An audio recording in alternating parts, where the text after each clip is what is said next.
अशोक सिन्हा जी जिन्होंने आयुष्मान भारत की CAG report लिखी, अभी मारवा जी ने थोड़ी देर पहले, सुन लीजिए, हमने भी आपकी बात सुनी, बहुत सारी चीजें बाकी हैं होनी। अरे सुनिए, हम, मुझे पता है आप तो नहीं सुन रहे हैं। अरे आप शांत रहिए, आपको हमारा जवाब तो चाहिए। कर्नल जी आप बैठिए। दीपक जी, तो ये अभी मारवा जी कह रहे थे कि वो मुख्यमंत्री जी को बधाई देना चाहते हैं कि उन्होंने पहली कैबिनेट में आयुष्मान भारत को दिल्ली में लाने की योजना पास करी, कि जो कमियां आम आदमी पार्टी की सरकार ने स्वास्थ्य मॉडल में करी थी वो आयुष्मान भारत पूरा करेगा। बिल्कुल सही बात है, आयुष्मान भारत सिर्फ एक योजना नहीं है, चमत्कारिक योजना है। बिल्कुल, मैं बताती हूँ, ऐसी चमत्कारिक योजना है, ऐसी चमत्कार, बिल्कुल दीपक जी सुनिए, ऐसी चमत्कारिक योजना है। बैठिए। ऐसी चमत्कारिक योजना है, 88,000 मरीजों का मरने के बाद इलाज कर दिया, ये सीएजी की रिपोर्ट बताती है। ये आप ऐसी चमत्कारिक योजना है, 2 लाख से ज्यादा पेशेंट की डिस्चार्ज के बाद सर्जरी करा दी, ऐसी चमत्कारिक योजना है। ऐसी चमत्कारिक योजना है कि 21,000 लोगों का इलाज अलग अलग अस्पताल और रिपोर्ट पे चर्चा नहीं कर रहा, ये ठीक नहीं है। अब आप लोग आपको मैं फिर कहना चाहूंगा, सीएजी पर बात करिए। 3 दिन से सीएजी पर बात करिए। 4थे दिन से 2 सीएजी, 2 अध्यक्ष महोदय, 2 सीएजी रिपोर्ट पे चर्चा हुई है, 2 सीएजी रिपोर्ट पे चर्चा हुई है। मैंने जब, और जो अध्यक्ष महोदय, पढ़ लीजिए दीपक जी, सीएजी की रिपोर्ट पढ़ लीजिए, अभी बहुत आस्था दी जो तथ्य आतिशी जी ने रखे हैं वो तथ्य, अभी आप हमसे कह रहे थे गुमराह, सदन को गुमराह करने वाले हैं, ये सारे तथ्य भाजपा वाले को आपने यहाँ रखा है, इनका कोई ऑथेंटिक वो नहीं है, वाले कह रहे और ये राजनीति से प्रेरित आपके वक्तव्य का हिस्सा है।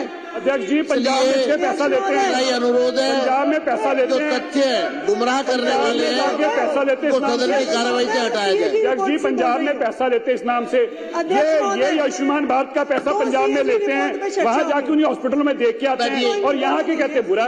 जी बैठ जाइए, आप बैठिए। सिरसा जी, 2 सीएजी रिपोर्ट अभी टेबल हुई, सीएजी से संबंधित बात रिपोर्ट के समय तो हम बाहर थे, और अध्यक्ष महोदय इनको शांत करा दीजिए। अध्यक्ष महोदय, 2 सीएजी की रिपोर्ट इस हाउस में प्रस्तुत हुई, 2 सीएजी की रिपोर्ट इस हाउस में प्रस्तुत हुई। जब पहले दिन, अरे कर्नल जी, दुनिया में बहुत सीएजी की रिपोर्ट्स है, कपिल पर्ची पकड़ा दीजिए इनको, एक पर्ची पकड़ा दीजिए इनको इस मुद्दे पर। अध्यक्ष महोदय, 2 सीएजी की रिपोर्ट्स इस हाउस में प्रस्तुत हुई। अरे बैठ जाइए।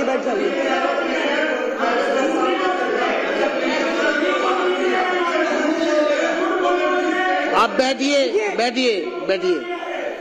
आतिशी जी, मैं आपको रिक्वेस्ट करूंगा, आप सदन को गुमराह करने वाला स्टेटमेंट ना दें। नहीं, मैंने ये क्योंकि आपके तथ्य निराधार है। अध्यक्ष महोदय, ये सारा डेटा सीएजी की रिपोर्ट से है, ये गुमराह करने वाला डेटा। आगे बात करिए, सीएजी पर बात करिए।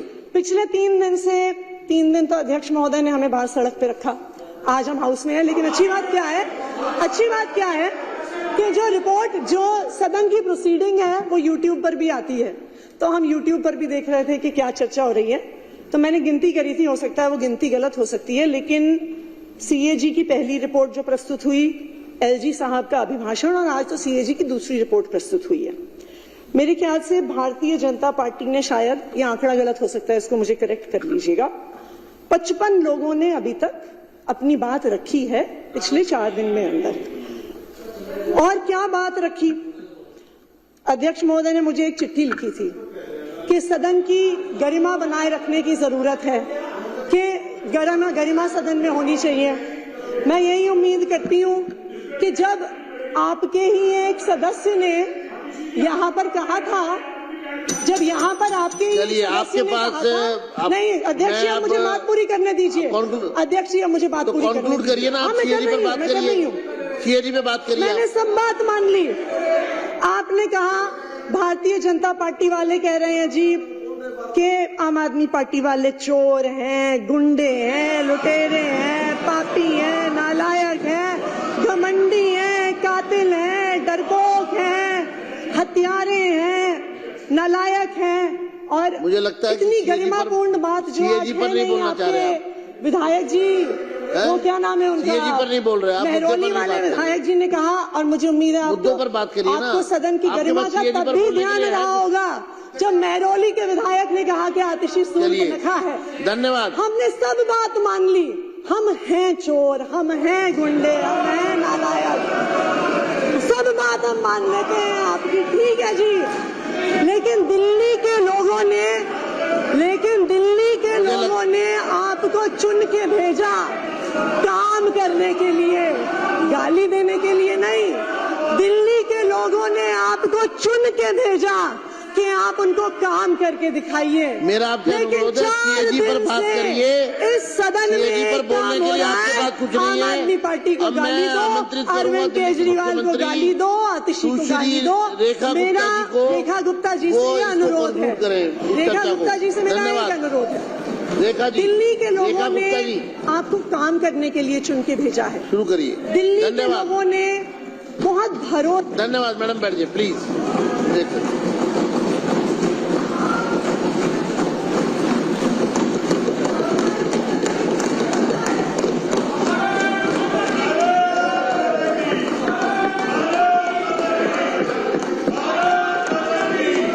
कृपया शांत हो जाए, सभी लोग शांत हो जाए। रेखा जी शुरू करेंगी, चलिए।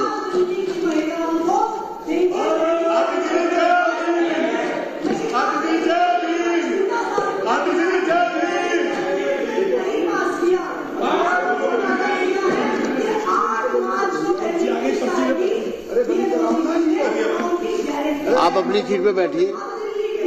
संजीव जी, आप अपनी भाई सीट पे जाइए। जितनी मर्जी स्लिप वहां से भी भेज सकते हो आप।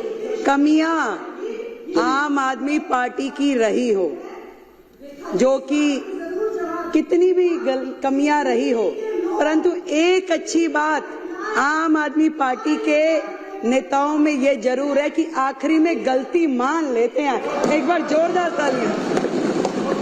आज स्वयं आतिशी बहन ने कहा कि हम बाकी सारी चीजें जो उन्होंने एक्सेप्ट करी, आप सबने जो कही बहुत बढ़िया बात है। और इसी प्रकार केजरीवाल जी ने स्वयं माना कि मैं यमुना साफ नहीं कर पाया, मैं पानी नहीं दे पाया, मैं गलती मानता हूँ, मुझे और समय दे दिया जाए। ये बहुत अच्छी बात है कि आखिरी में आकर के अपनी गलती मान लेना भी एक गलती का सुधार है।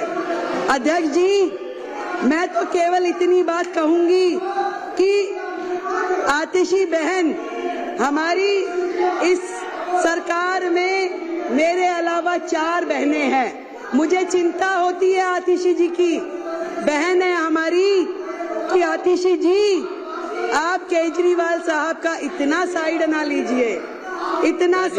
लीजिए, और आपसे कहना चाहूंगी कि तू इधर उधर की ना बात कर, ये बता कि काफिला कैसे लुटा। और आज केजरीवाल जी आपको यहाँ फंसा के न जाने कौन से बिल में घुस गए हैं। जब वो स्वाति मालीवाल को अपने घर में बुला करके उसके साथ दुर्व्यवहार कर सकते हैं, तो आतिशी जी आप भी कोई दूर नहीं है। कल को आपके लिए भी कोई घटना दुर्घटना ना हो, इस बात की मुझे चिंता है। जब स्वाति मालीवाल के साथ कुछ हो सकता है, उसको घर में बुला के राज्यसभा सांसद को, आतिशी जी आप हमारी बहन है, मुझे चिंता है आपकी, आपको ध्यान रखना चाहिए। बैठिए, मुझे कार्रवाई, मैं चेतावनी देता हूँ विपक्ष को। अध्यक्ष जी, सीएजी की चर्चा पर, अध्यक्ष जी, सीएजी की रिपोर्ट पर अब मेरी बारी में ये लोग ऐसे बोलेंगे। और मुख्यमंत्री जी को सभ्यता रखनी इसका चाहिए, रिप्लाई करने दीजिए। थोड़ी सभ्यता रखें आप साथी हो हमारे, थोड़ी सभ्यता रखें। बात ये भी नहीं है कि अस्पताल में हेल्थ विभाग के द्वारा जो बजट दिया गया वो उपयोग हुआ कि नहीं। बात ये भी नहीं है कि कितने बेडों की जरूरत थी और कितने मिले। बैठिए। बात ये भी नहीं है कि दवाइयाँ जो चाहिए थी जनता को वो दी नहीं गई। बात ये है कि जो दिल्ली के लाखों लोग इनके अस्पतालों की वजह से धक्के खाते खाते दुखी हुए, उसके जिम्मेवार ये आम आदमी पार्टी के लोग हैं। आप सीएजी से मत भागिए, बैठिए। आएंगे आएंगे आएंगे आएंगे, चिंता मत कीजिए, बिल्कुल आएंगे। बैठिए। अभी आप सुनने का मादा रखिए। अभी ये देखिए ये लोग क्या करते हैं, जब इन्हें पता है कि अब इनकी और उंगली है। आपकी मैडम का उसमें नाम है क्या? आपकी मैडम का नाम है क्या? मार्शल जनरल सिंह जी को बाहर ले जाए। चलो चलो।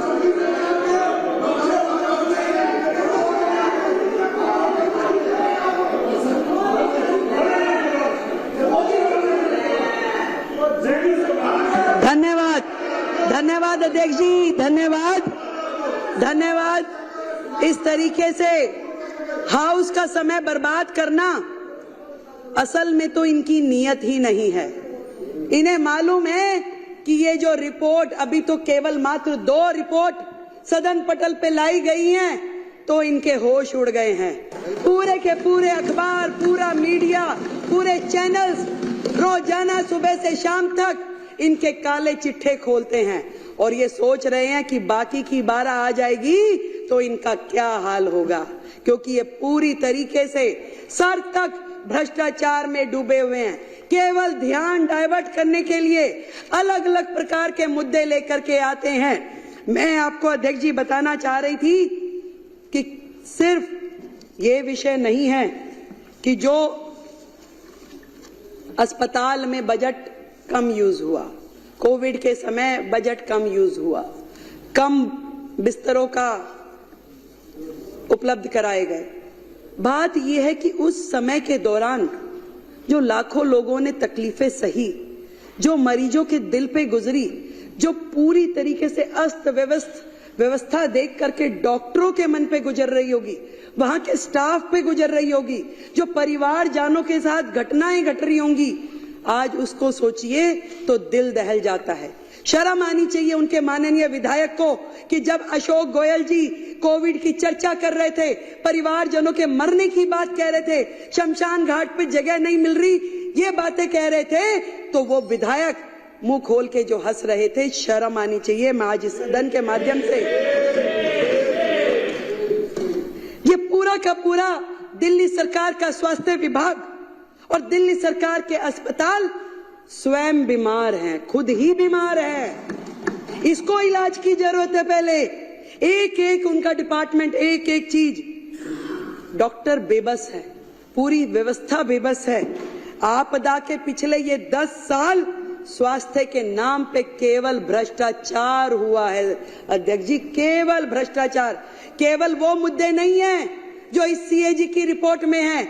बात यही खत्म हो जाती तो और बात थी, बात तो अभी शुरू हुई है। अभी तो इनके काले कारनामे खुलने शुरू हुए हैं। आज जब मैं अधिकारियों के साथ बैठी और मैंने उनसे पूछा कि बताइए भाई क्या है, तो मुझे ये समझ में आई कि मरीजों को नकली दवाइयां और नकली मरीजों को असली पेमेंट की गई उनके नाम पे असली पेमेंट की गई।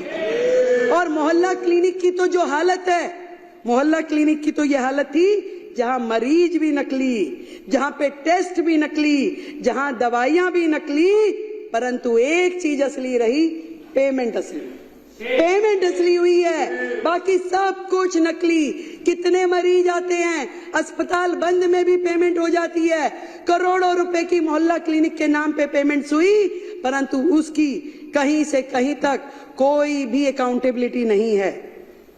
सफाई के नाम पे घोटाला, दवाई के नाम पे घोटाला, टेस्ट के नाम पे घोटाला, इलाज के नाम पे घोटाला, बेड के नाम पे घोटाला, भर्ती के नाम पे घोटाला। घोटालों की सरकार केजरीवाल।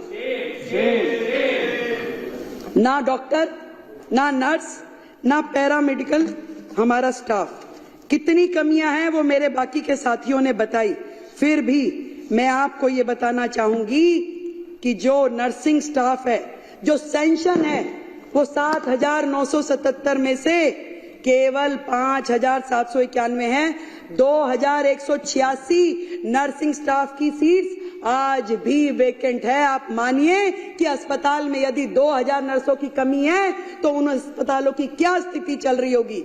आज भी ड्यूटी मेडिकल ऑफिसर 234 सीटें खाली आज भी है। वो कैसे चल रही है, कहां पे उनकी ओपीडी हो रही है।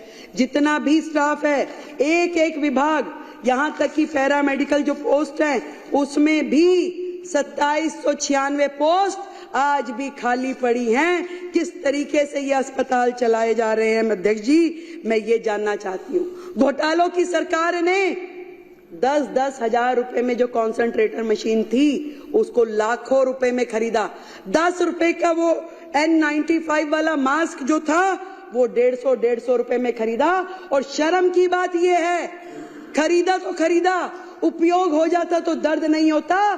दर्द इस बात है, आज भी हमारे अस्पतालों में पूरे के पूरे गोदाम, कमरे भरे पड़े उन सामानों से जो जनता की गाड़ी खून पसीने की कमाई से किया गया है। आज भी पीपी किट, मास्क, कॉन्सेंट्रेटर मशीनें, सिलेंडर अस्पतालों में भरे पड़े हैं जिनका कोई उपयोग नहीं हो रहा। ना तो वो जनता के काम आ पाए, ना मरीजों के काम आ पाए।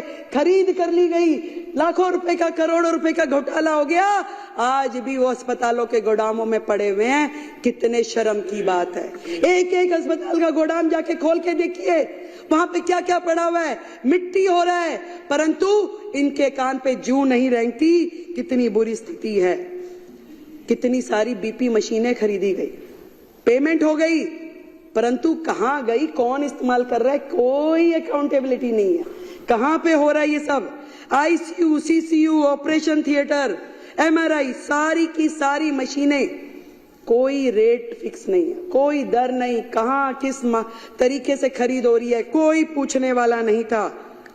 मैं आपको बताना चाहती हूं, एक्ट, क्लिनिकल एस्टेब्लिशमेंट एक्ट 2010, जो कि कोर्ट के आदेशानुसार लागू कर दिया जाना चाहिए, वो एक्ट जिसके माध्यम से पूरा का पूरा हमारे क्लिनिक, हॉस्पिटल, लैब और जितने भी टेस्टिंग सेंटर्स हैं उनको रजिस्टर किया जाता है और मॉनिटर किया जाता है।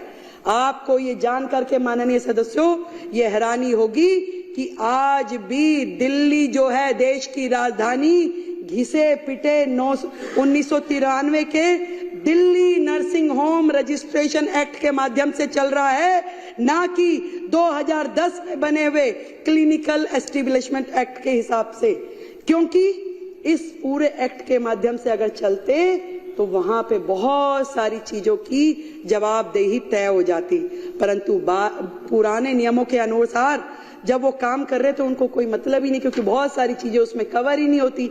जो मर्जी करें, कोई पूछने वाला नहीं है। जबकि माननीय हाई कोर्ट ने मई 2022 के में ये निर्देश दिया कि भाई आपको केवल सीईए एक्ट के अनुसार काम करना है, परंतु इस सरकार ने उस एक्ट को लागू ही नहीं किया। उनके हेल्थ मिनिस्टर ने उसे लागू ही नहीं किया।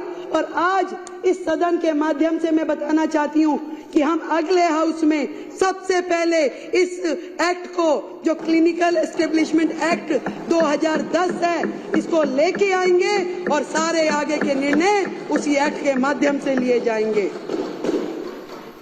इस सरकार का तो भगवान ही मालिक था और शायद भगवान ने इसीलिए इनको इनका फल भी दे दिया। हाई कोर्ट ने बार बार रिकमेंडेशन दिया, अनेकों बार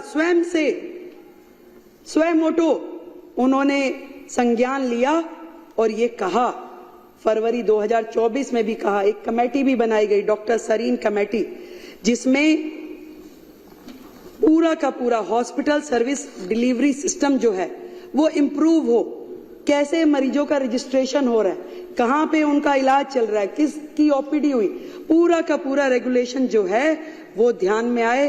परंतु कभी सरकार ने हाई कोर्ट के आदेश के बावजूद भी किया नहीं। आज भी कौन मरीज जा रहा है, क्या इलाज हो रहा है, क्या बिलिंग हो रही है, क्या रिकॉर्ड है, किसी किताब में दिखाई नहीं देता।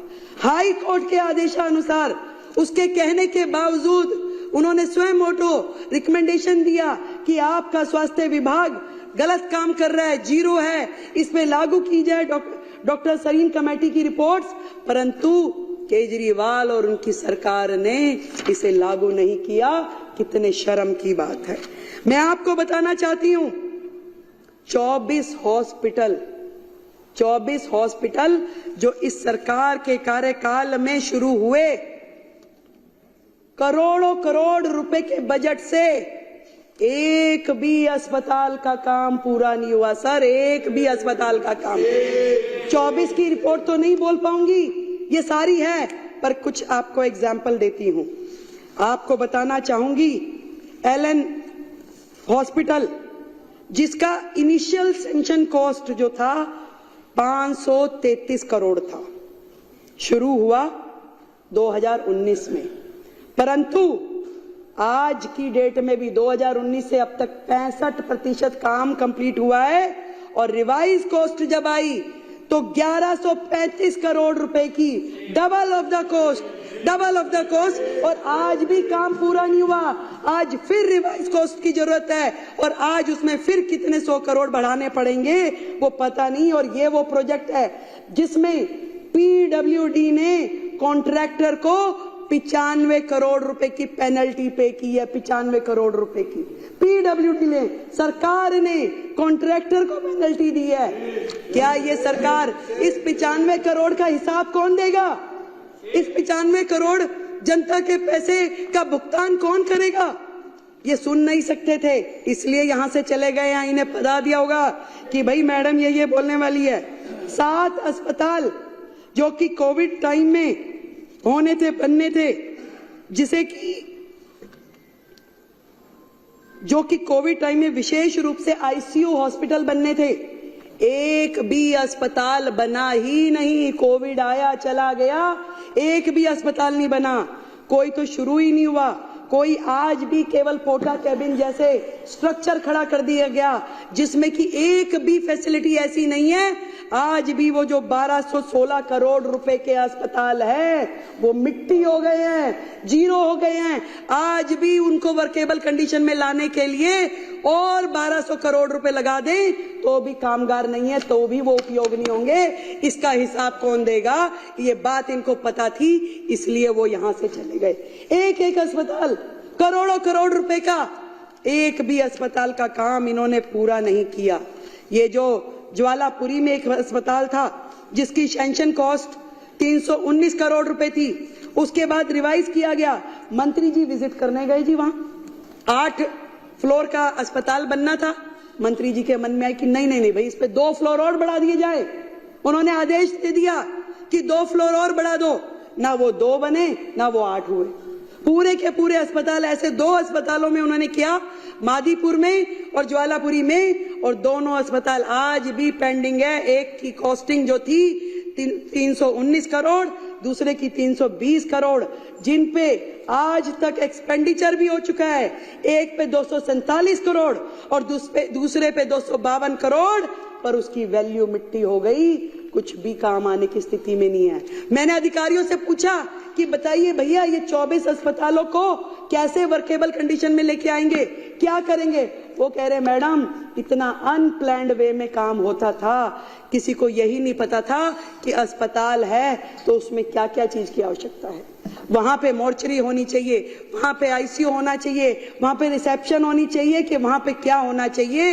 एक प्रोजेक्ट में इतनी खामियां है कि इसके लिए अलग से एक कमेटी बनानी पड़ेगी और उस समय के तत्कालिक अधिकारी भी जो हैं उनको भी कटघरे में खड़ा किया जाएगा कि ऐसे अनवर्केबल जो प्रोजेक्ट है उनको सैंक्शन कैसे किया गया, कैसे उसमें करोड़ों रुपए की लागत लग गई। अगर इन 24 प्रोजेक्ट की इन प्रोजेक्ट की कॉस्टिंग ही अगर हम कैलकुलेट करें तो भी दिल्ली का करोड़ों करोड़ रुपए का नुकसान हो चुका है। ये बात इनको जवाब देना पड़ता, इसलिए ये हाउस में से चले गए हैं।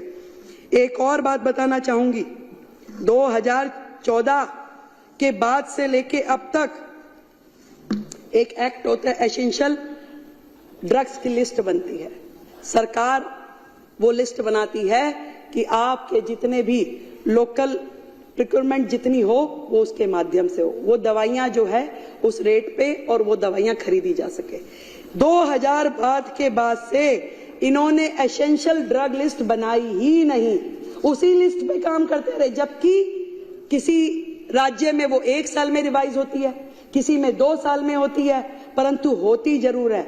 उसको ऐसा नहीं होता कि सालों साल चलाए रहो। और इसका नुकसान ये हुआ कि हर अस्पताल ने अपनी ही लिस्ट निकालनी शुरू कर दी, अपना ही लोकल काम करना शुरू कर दिया। और उसमें आप सोचिए कि कितना घोटाला हुआ होगा, जो कि अभी सामने आना बाकी है, सामने आना बाकी है।